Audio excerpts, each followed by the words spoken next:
up. Triple points round. Top 5 answers are on the board. Name something na makikita sa banyo ang mabibili sa Shopee. Yuki. Tissue. Tissue. Okay. Nandiyan ba ang tissue? Oh, wala. Nicole, name something na makikita sa banyo ang mabibili sa Shopee. Sabon. Sabon. Nandiyan ba ang sabon? Top answer. Nicole, pass or play? Play! Eto na. Eto na. Okay. Again, something. Name something na makikita sa banyo na mabibili sa Shopee. Shampoo. Shampoo. Nandiyan ba yung shampoo? Yes. Nandiyan ang shampoo, Ella. Again, isipin mo na, imagine mo na yung mga lahat na nakikita mo sa banyo. Ano makikita mo doon na pwedeng mabili sa Shopee? Tabo. Tabo. Tabo. Nandiyan ba kaya ang tabo? Yun! Wow! Jem!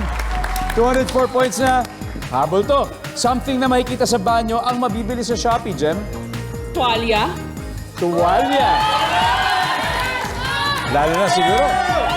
Pwedeng pangregalo, iba't ibang klaseng tuwalya. Sigurado makikita natin sa Shopee. At ang tanong, makikita ba natin yan sa ating board?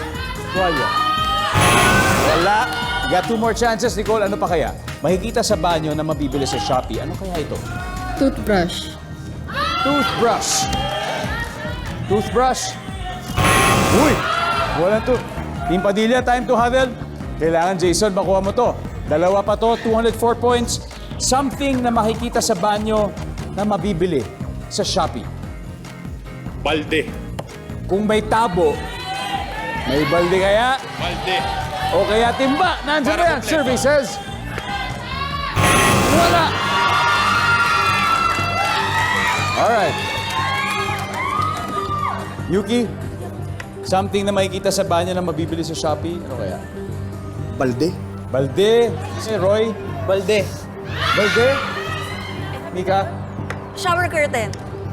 Shower curtain. Kylie, again, name something na makikita na sa banyo mabibili sa Shopee. Ano kaya? Is it shower curtain or meron ka iba? Kylie, you got 3 seconds. Anong pang kuskus ng pa? Basta pang scrub. Any na pang scrub. Anything na pang scrub. O sige, pang scrub. Anything na pang scrub. Alright? Yan na, subukan natin. Eto na, for the win. Tama ba to? Kung wala, mapupunta ang puntos sa kabila. Nandyan ba ang pang scrub?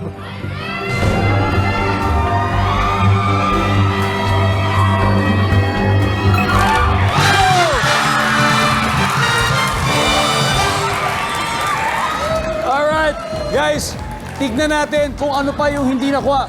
Meron pa tayong meron tayong hindi pa nakuha isa. Mika, tignan mo yung number 2. Yun ay ang ating final score, Team Padilla, 458 points. Team Salvador, thank you very much. Konti mo, di ba? Montik na, Ella. Maraming salamat. Okay lang po, nag-enjoy kami. Thank you. Super enjoy. Palakpakan po natin ang Team Salvador na mag-uuwi pa rin po ng 50,000 pesos. And, siyempre, congratulations sa Team Padilla. Ay, Kylie, ito pala talaga yung mga kasama mo dapat. Oo nga. Dapat kayo palagi kalaro eh. Sila pala dapat. Okay, nanalo na kayo ng 100,000 from Family Feud. Plus 30,000 from Shopee. So ngayon, you now have a total of 130,000 pesos at pwede pang madagdagan yan isa pang 100,000 sa ating Fast Money Round. Kylie, sino maglalaro? Ate Mika. Mika and Kylie. Yes. Alright, it's gonna be Mika and Kylie. Good luck.